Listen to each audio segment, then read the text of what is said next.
নমস্কার বন্ধুরা, welcome back to my channel Champa Rannaghar. আজ আমি আপনাদের সঙ্গে শেয়ার করব ছোট আলুর দুর্দান্ত স্বাদের আলুর দমের রেসিপি। খেতে ভীষণই টেস্টি হবে।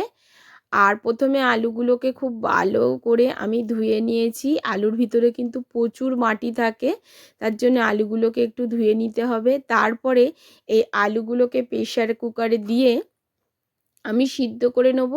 একটা সিটি দিয়ে নেব।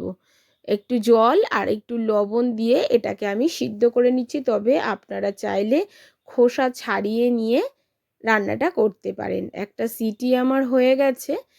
এইবারে আমি চলে যাব পরের পর্যায়ে। কড়া বসিয়ে দিয়েছি, কড়ার মধ্যে দিয়ে দিচ্ছি একটা স্পেশাল মশলা।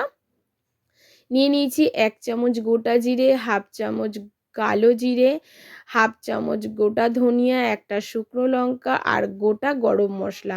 সবই আলুর পরিমাণ অনুযায়ী আমি নিয়ে নিয়েছি। এই মশলাটাকে লো টু মিডিয়াম ফ্লেমে খুব ভালো করে ড্রাই রোস্ট করে নিতে হবে। এটাকে গুঁড়ো করে নিয়ে আমি ফিরে আসবো বন্ধুরা। গুঁড়ো করাটা আর আপনাদের সঙ্গে শেয়ার করছি না। এবারে আবারও কড়াটা বসিয়ে দিয়েছি আর কড়ার মধ্যে দিয়ে দিচ্ছি হাফ চামচ সর্ষের তেল। এখন এই তেলের মধ্যে দিয়ে দিচ্ছি একটা টমেটো। আবারও আরেকটা মশলা আমি এখানে বানিয়ে নিচ্ছি। দিয়ে দিচ্ছি টমেটো, দিয়ে দিচ্ছি আদা আর বেশ কিছু কাঁচা লঙ্কা। এখানে কাঁচা লঙ্কার ঝালেই ঝাল হবে, কোনো রকম গুঁড়ো লঙ্কা এখানে ইউজ হবে না। আজকের আলুর দমের রেসিপিটি একদম ইউনিক আর দুর্দান্ত স্বাদের হতে চলেছে বন্ধুরা। প্রথম থেকে শেষ পর্যন্ত ভিডিওটি দেখবেন, তাহলে বুঝতে পারবেন। এখন দেখুন টমেটো, আদা, কাঁচা লঙ্কাটাকে একটু নাড়াচাড়া করে দিয়ে দিলাম অল্প একটু লবণ।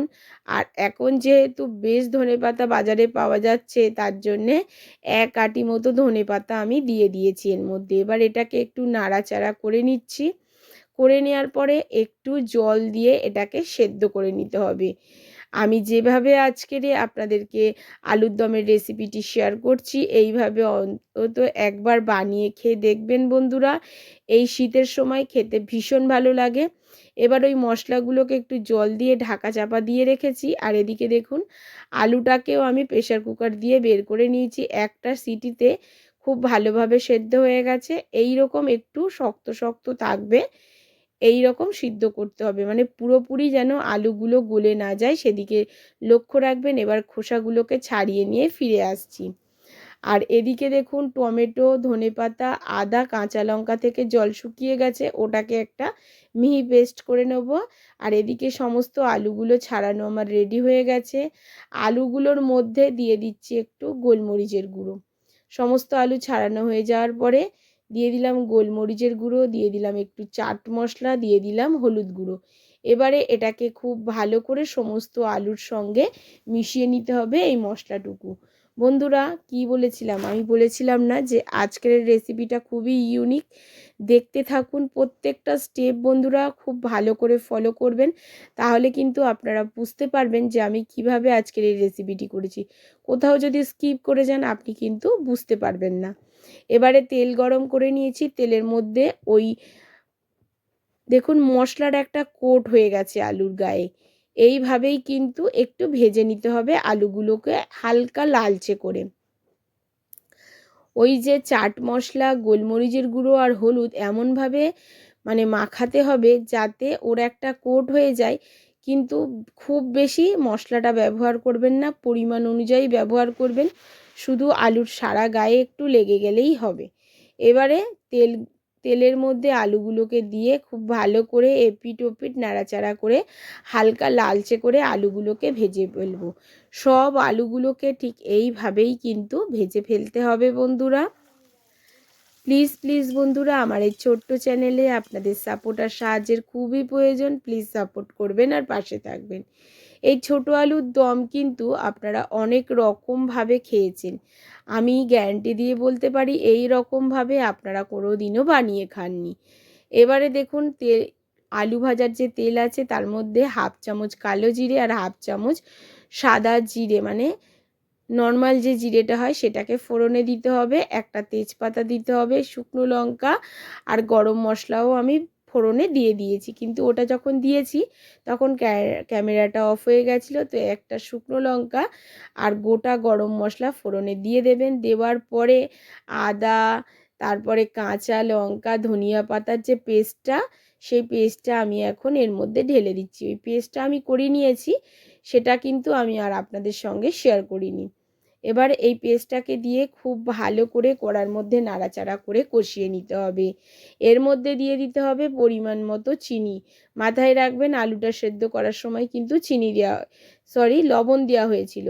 তো এর মধ্যে এবারে দিয়ে দিচ্ছি লবণ, হলুদ গুঁড়ো। লবণ আর হলুদ গুঁড়োটা দিয়ে খুব ভালো করে আমি কষিয়ে নিচ্ছি।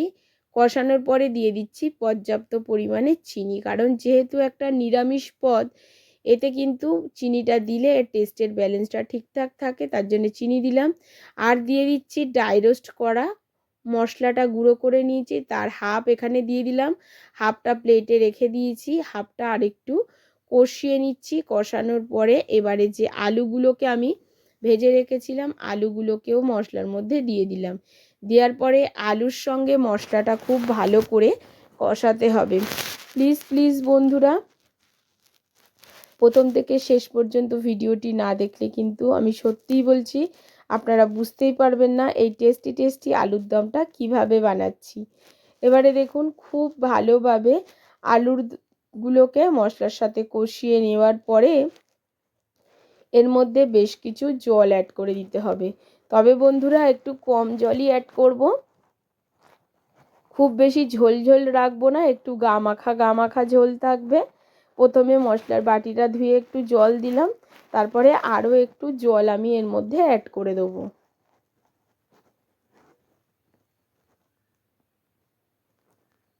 এর থেকে বেশি আর জল দেবো না। এবারে এটাকে ঢাকা চাপা দিয়ে আলুগুলোকে আরও একটু সুসিদ্ধ করে নেব। একদম দেখে মনে হচ্ছে যেন ছোট ছোট ডিম। দেখুন কত সুন্দর দেখতে লাগছে এই আলুর দমটা। এবার এটাকে ঢাকা চাপা দিয়ে 2 থেকে 3 মিনিট মতো আমি ফুটতে দেবো, কারণ আলু আমার প্রায় 90% সেদ্ধ হয়ে গেছে। আর এদিকে দেখুন ফুটতেও শুরু করে দিয়েছে। এবার এটাকে ঢাকাটাকে তুলে নিয়ে একটু নাড়াচাড়া করে দেবো যাতে তলায় লেগে না যায়। আর দেখিয়ে দিচ্ছি আলু কিন্তু একেবারে প্রপার সেদ্ধ হয়ে গেছে বন্ধুরা। এবারে হাই ফ্লেমে দিয়ে একটু ফুটিয়ে নেব। আর যে বাদবাকি মশলাটা আমি রেখেছিলাম সেটাকে সবার লাস্টে আবারও একটু ছড়িয়ে দিচ্ছি। ছড়িয়ে দেওয়ার পরে এবারে খুব ভালো করে ঝোলটার সাথে একটু মিশিয়ে নেব। আর হাই ফ্লেমে 2 মিনিট মতো আবারও একটু ফুটিয়ে নিচ্ছি। আর একদম দেখুন খুব বেশি ঝোল নেই, একদম গা মাখা ঝোল। আজকের আমার এই আলুর দমের রেসিপি বন্ধুরা আপনাদের কেমন লাগলো অবশ্যই কমেন্ট করে জানাবেন। আশা করছি খুবই ভালো লাগবে। আর খেতে কিন্তু বন্ধুরা ভীষণই টেস্টি হয়েছিল। রুটি, লুচি, পরোটা বা ভাতের সঙ্গেও খেতে